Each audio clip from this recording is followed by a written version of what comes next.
What's going on, everybody? I hope you guys are better than well. Welcome to the book club. It is your host for the month, Mark, author of Simplified Astrology Volume 1. Thank you to everybody who has the book and is joining in with us, whether you're watching it right now or the replay. I appreciate it regardless.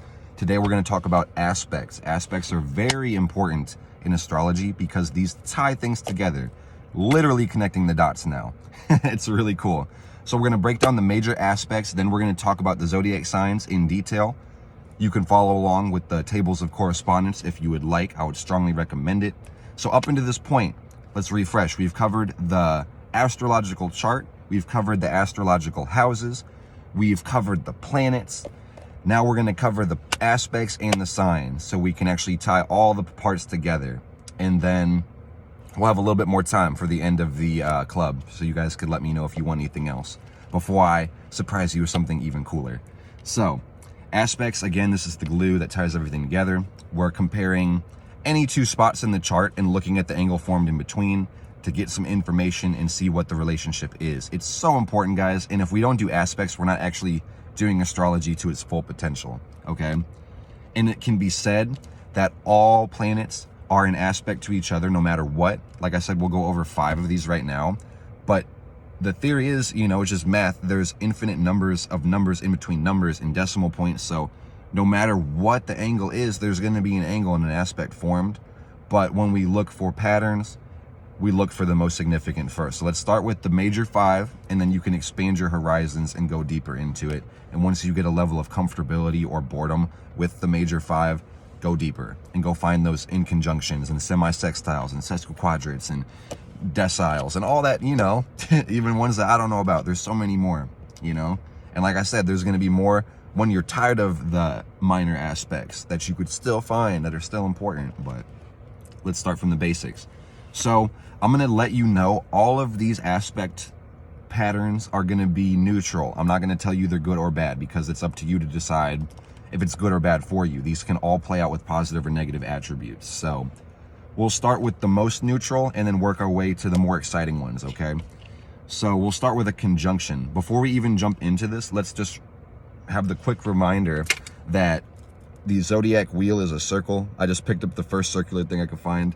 It's a 360-degree wheel, okay? This is totally bendy, yeah, but boom. So basically, you're never going to have anything bigger than 360 because that's one wheel, okay?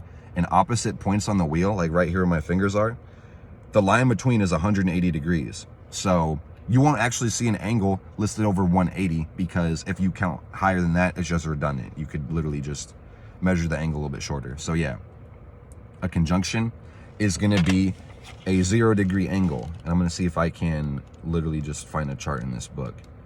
So you want to leave an orb of influence for any aspect because planets do take up space. I understand, and a lot of you guys understand, there really is no such thing as a cusp sign because you can measure the degree. You will either be one sign or the other.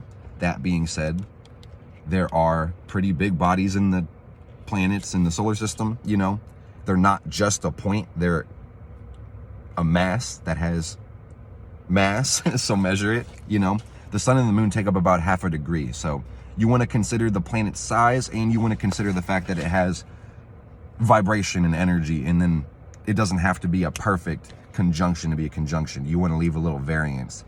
A lot of astrologers would say maybe up to like 6 degrees or even 10 degrees, if it's in that spot.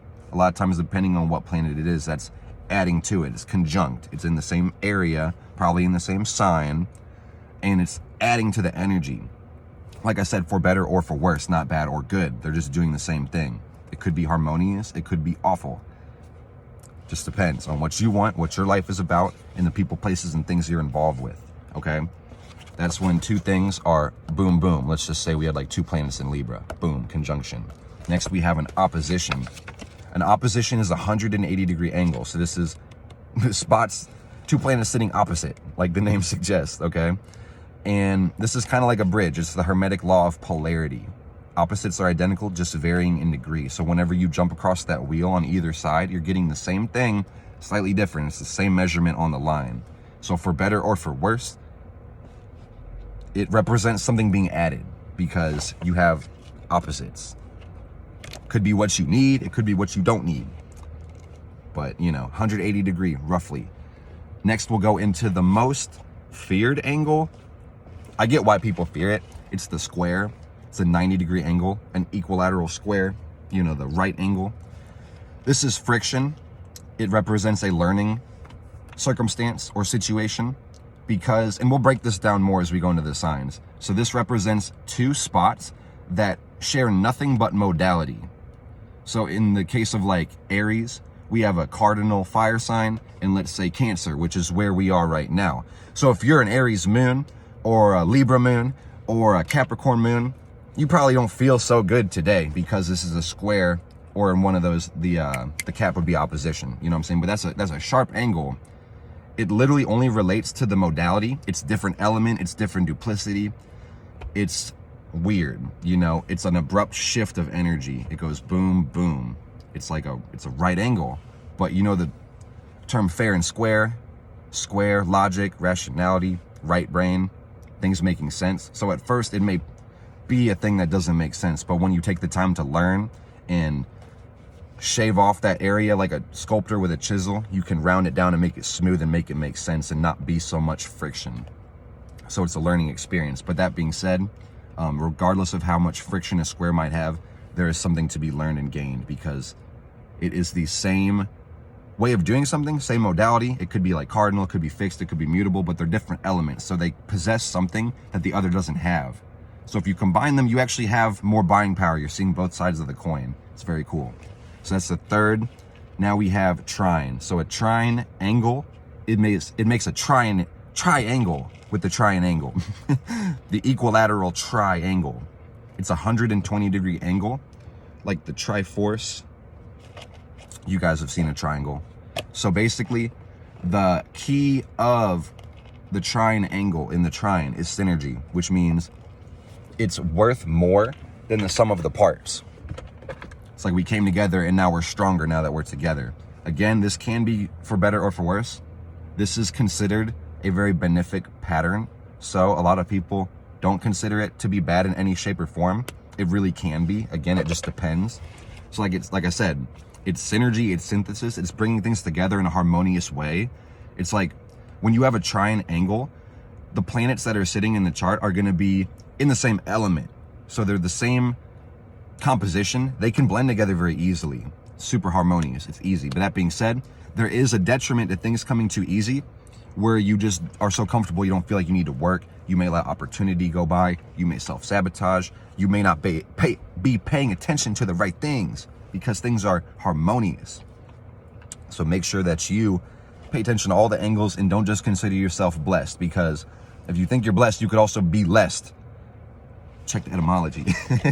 I hope that didn't go over your head. It was not that smart. So, And then we got the sextile. This is the fifth one. A sextile is a lot of times referred to as a buried trine. It's a 60-degree angle, roughly, which is also a multiple of the 120. That's why we call it the buried trine. Rather than doing 6 vertices or 3 vertices, now we're doing 6. So as a buried trine, this is also a harmonious angle where things come together very easily because they share the same duplicity. It's very easy synthesis. It can represent gifts or opportunities when it's looked at in the natal chart, or in transit, it could indicate opportunities or circumstances that you may go into very easily because of the duplicities. They just match together like puzzle pieces. It may not be to the grand scale of a trine, but there's harmony there nonetheless. And then the detrimental side could be, again, overlooking things because they're harmonious, or just not feeling the need to jump into those things to begin with, or just not appreciating, not paying the right attention, or putting the right care in a certain place just because things are easy. And you guys know, like, things coming too easy comes with a downside as well. It's all about balance. And like, there's this metaphor, I don't mean to digress, but like, the butterfly in the cocoon struggling to get open. If you like open the cocoon for the butterfly, yeah, it's gonna be immediately gratified and be like, great, man, I'm so thankful I don't have to open the cocoon. But then when the butterfly wings haven't formed correctly because it hasn't had that pressure, can't fly, and its whole life is muffed up. So just be careful. Hopefully that was relevant. I think it was. So those are the first 5 major aspect patterns. There are so many more, but start with those and look at your natal chart and see what you can find. And then once you're comfortable with your natal chart, you start to look at the transits. Like I said, the moon is in Cancer today. And I would always study with the moon for the transits first, because it's the fastest moving body. It's going to hit your natal chart the fastest, okay? So I would look at where the moon is, and then look at where your moon is, and see what's formed, you know, and then see how you're going to feel, see how Mercury's hitting, you know. You want to look at all the aspects on the zodiac wheel. So now we're going to just break down the zodiac wheel. A lot of us, I would say all of us at this point should have a very general understanding, or a deep understanding, or like a mastered understanding of the zodiac wheel, or you could be a complete beginner. So we are going to take it on a foundational level. That being said, it's pretty easy. And then you can start to draw these angles inside the wheel and see why certain signs get along and don't get along, or why you always got along with whatever sign, you know. And then once you take it through your other planets, you're going to really see who you are. And that's amazing, guys. This is what astrology is all about. So we have 12 signs of the zodiac. Quick refresher.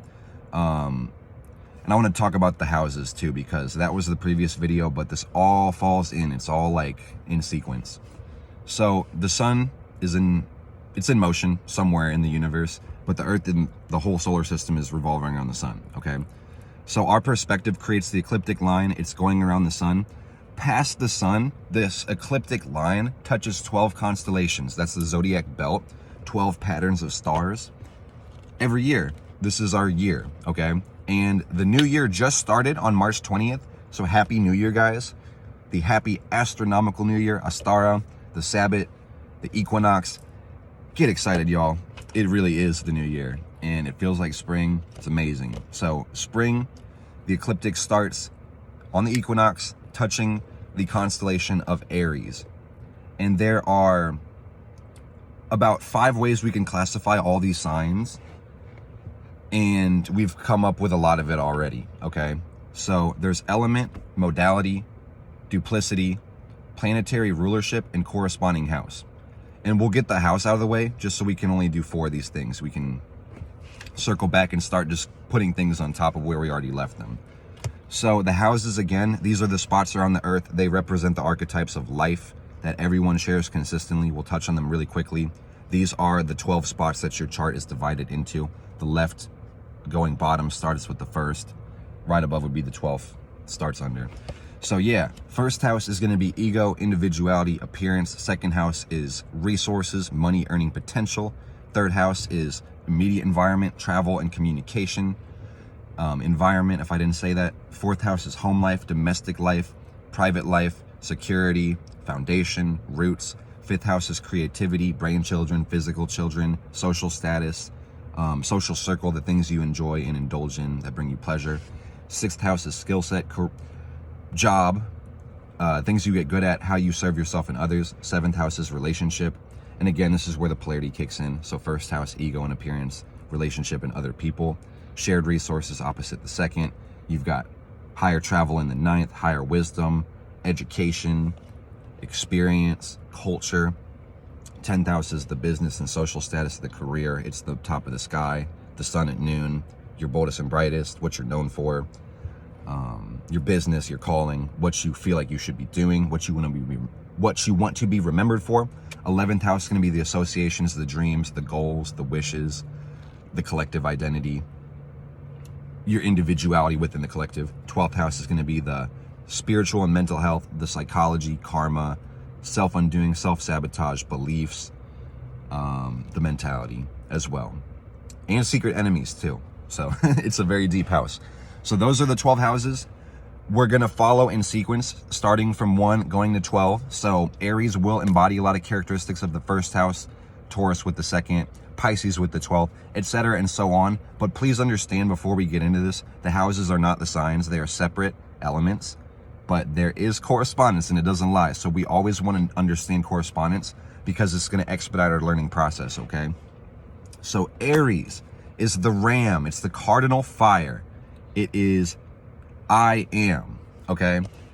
So when we talk about elements, fire is going to be our ticket into this. Fire is that spark inside of you. It's the passion. It's how you see and feel. Same like a regular fire. It's vision. It's warmth and light. So cardinal initiates, cardinal creates, it starts new things. If you've ever seen a ram, they just charge into shit. Like, they hit things with their head. They don't care.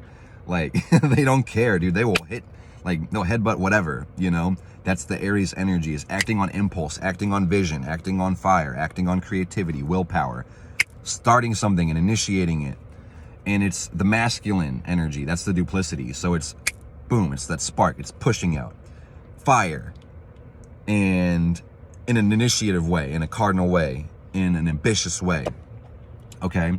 And we have planetary rulership. This is the Mars energy, like I talked about. It's the fire, it's the willpower, it's that dividing and conquering energy. It's masculine and kind of aggressive. So Aries can be a little bit aggressive. They can be hot-headed. They can literally be hot-headed because of the correspondence. The Aries rules the head on the melotheistic man. So if you guys got Aries on the first house, just see how your hair changes over your life, okay? And like Mars and Aries, you can actually check this out, y'all. Like, I'm not just bullshitting you, but like a lot of Mars and Aries people go bald early on in their life. Or like if Mars is in the first house, you know, because that's the appearance, you know, is literally hot-headed, you know?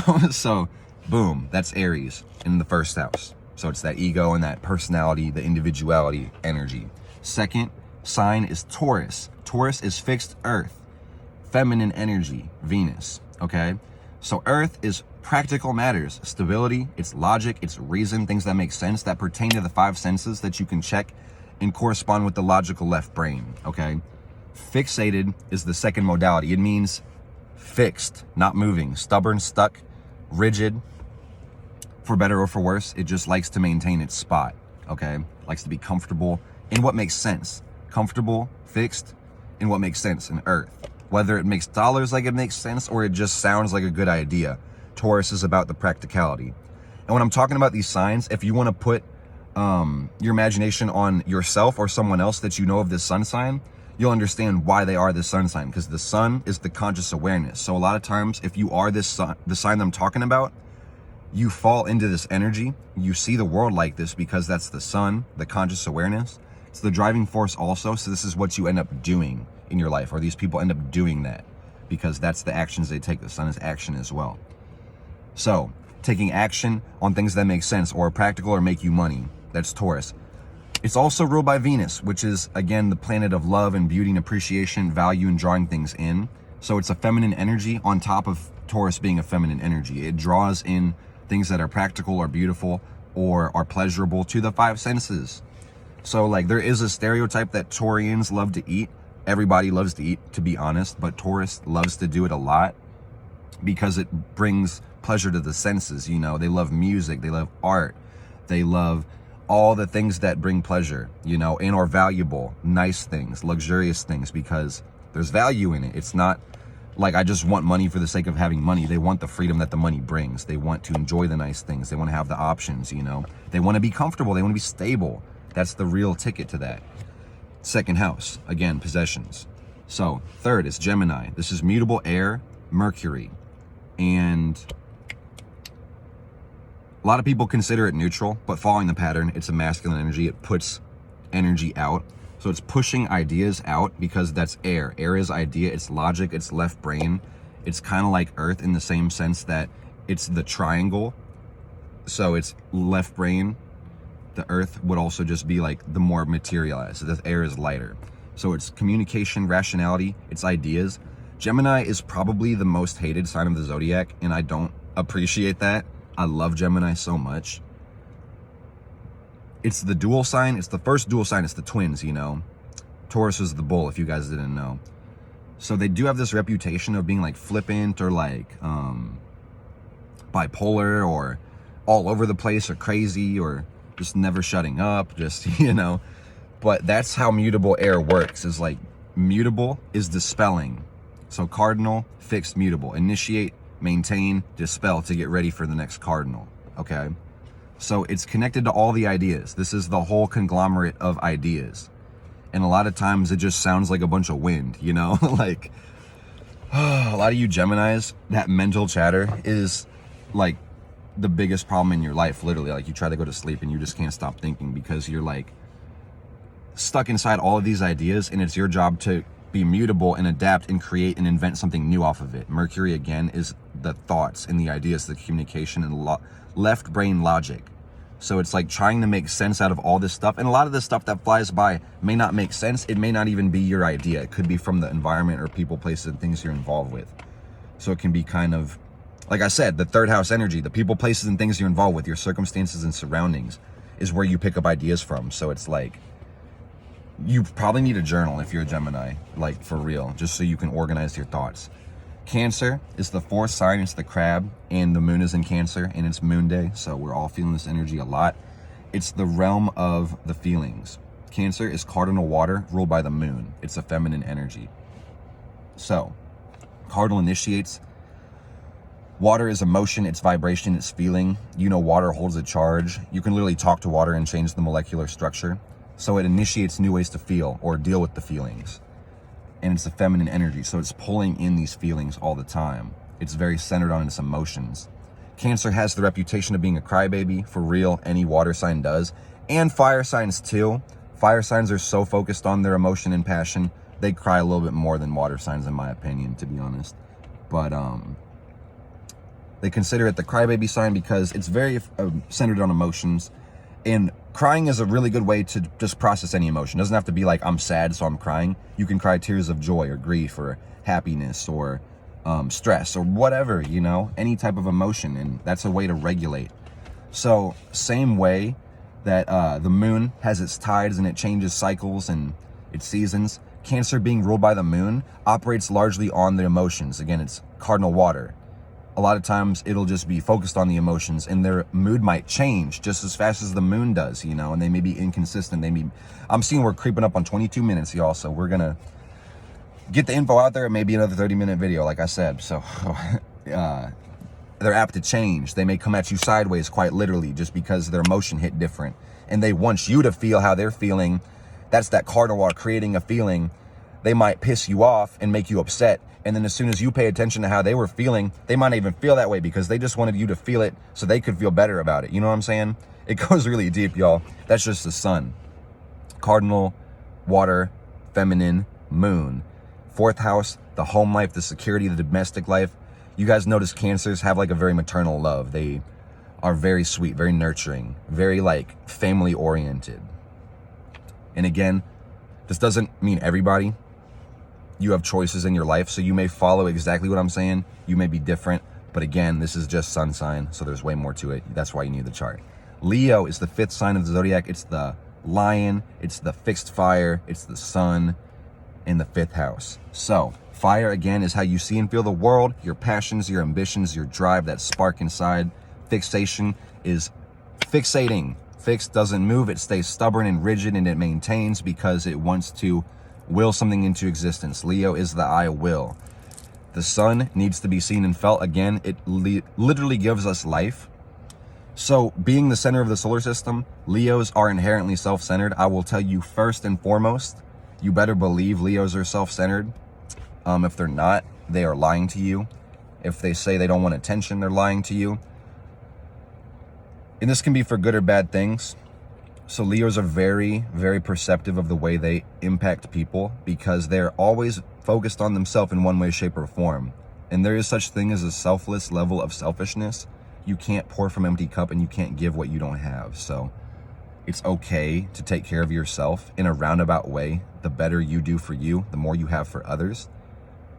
But that being said, it's not always a good thing the way Leos act because it is self-centered. It can be selfish. Leos are not, I'm not trying to hit a triple negative right now. Leos are known for acting for themselves. But that being said, they do have that sun energy. It's that fixed fire, but it's that bright, warm fire. So there's also this desire to light up the world and be the center of attention, but it's because of love. They love and appreciate everybody, and it's just enjoyable to be around people for the most part. Not all Leos feel that way, but the Leo fire energy is that of creativity, and it loves to, when people see its creativity, it could be like, pay attention to my appearance or pay attention to my brainchild or the thing that I think is cool or my creativity. You pay attention to it, you're going to make a Leo's day. And if you appreciate and recognize it, they will love it as well, for real. It likes to fixate. So again, it's a stubborn sign, just like all the other fixed signs. And it's going to be very, very, you'll see the mean, angry lion if you attack something that it's passionate about or creative about, or its child. You know, don't mess with a Leo's child, because that's its family. It's fixated on that. That's the Leo, you know, don't do that. So being a Leo, I feel like I also projected. Hopefully that makes sense. I tried to get it general and not project and just talk about myself, you know. So we've got Virgo is the 6th sign. It's the virgin, it's the woman. She is mutable earth, feminine, and Chiron and Mercury, okay? So before we discovered Chiron, we assigned dual rulership of Mercury to Virgo, okay? And it's appropriate. There is that connection. Chiron fits a little more. It's mutable earth. It's adapting and improvising and creating and getting ready to use more things with earth. The practical matters, the things that make sense, the things that are stable and easy and make you money, help you with your health. Again, this is the 6th sign, so the 6th house of the zodiac. It's going to be health and service to others, process oriented, looking at the minute little details of all of the things that made sense. Again, it's that earth energy, but now we're looking at it on the mutable level. So we're dispelling it, we're taking it apart, we're trying to see what works and what doesn't work. It's like Kaizen, alchemy, solve coagula, take it apart, put it back together in the more pure form so it can work better. Very process oriented. Being a feminine energy, it draws these things in. So Virgos are very detail oriented. It's the Mercury energy, it's logical, things have to make sense. But here's where the Chiron kind of kicks in. So Chiron is that wounding energy, it's the hurt, it's the pain. Virgo strives for perfection, and this is really a fleeting goal, and it can be a depressing goal as well, because perfection doesn't exist. There's always something to be changed or improved upon if you really focus on it. So it's the tempering of that chirotic energy where you can really improve something over time, you know, in temper and remove density, streamline the process, get over your own limitations and the limitations of others, help free other people involved in the process and make the process more smooth, okay? But that being said, it always involves some sort of pain. Virgo is about the health and the healing and homeostasis and well-being. So, you know, a lot of times healing hurts a little bit, but then you feel better. Libra is the 7th sign of the zodiac, and this is the opposition to Aries. It's also a square to Cancer, you know, and every time, like, you can follow these aspect patterns, guys. Like anytime you go 2 spots away, it's a sextile. Anytime you go 3 spots away, it's gonna be a trine. If you're going the same element, it's a trine right off the jump. If it's the same modality, it's gonna be a square opposition, you know? You can find friction, you can find harmony. Pay attention to these angles, y'all. So Libra, if you're a Libra moon or a Libra sun, you're already getting hit by a square today because of the Cancer energy and the Aries energy, because we have Aries on the other side, you feel? Libra is cardinal air. It's Venus energy. It is the 7th house. It's feminine. Oh, I'm sorry, it's a masculine sign. So it pushes out. But it pushes out ideas. It pushes out rational thought form and logic. And cardinal air. So it initiates logic in a beautiful way. It talks about harmony because it's Venus. It loves things to be beautiful. It's centered on relationships and balancing things. This is the sign of the scales. So it's creating relativity between 2 things and balancing things together to create objectivity as well. Say, here's X plus Y equals Z. Cool. All right, awesome. Things are fair and square. It's logic, left brain, balance. Boom, exactly. You know, all the sword cards in the tarot, you know, it's air energy, logic and balance. Things have to be fair. Saturn also co-rules this sign. So again, it's about restriction, about diligence, balance, fair, justice. It's the opposite of the ego and the personality with Aries. Now we have relationships. Pretty cool. I don't want to keep repeating myself. I know I keep saying the same things. Now we have Scorpio, fixed water, Pluto, and feminine energy. 8th house, shared resources, death and rebirth. This is Pluto energy. Pluto is death and rebirth, but this is emotion and water, fixating on the emotions and being stuck on them and like holding on to them and really like feeling the emotion on every side and form and getting acquainted with it and comfortable with it and touching the bottom of the ocean. If water is emotion, we're going to the tippy top or the bottom and we're touching our feet in the sand, and then we're gonna like literally feel all the water around us and feel all the sea monsters in the ocean too, so we can get a real feeling and consensus of what we're supposed to do. That's what Scorpio does. Scorpio is very aware. It has a sextile position to Virgo, which is detail oriented. So it's very detail oriented. It's very observant. It's very perceptive. Scorpio eyes, if you know a Scorpio, look at their eyes, y'all. I'm telling you. Whew. Intensity, man. It's that Pluto energy coming out. It's crazy, y'all. So a lot of the times, Scorpios can fixate on what they're passionate about and keep it secret too, because they're very secretive. And that comes as a lot of reasons. A lot of times it's like a defense mechanism for the emotions, where like a Scorpio won't let you know what it's up to or how it feels because it wants to know how everybody feels so it can have leverage in a situation. But that being said, there's also benefit to being quiet and letting your goals be silent until they manifest so you can actually have all the power to do it.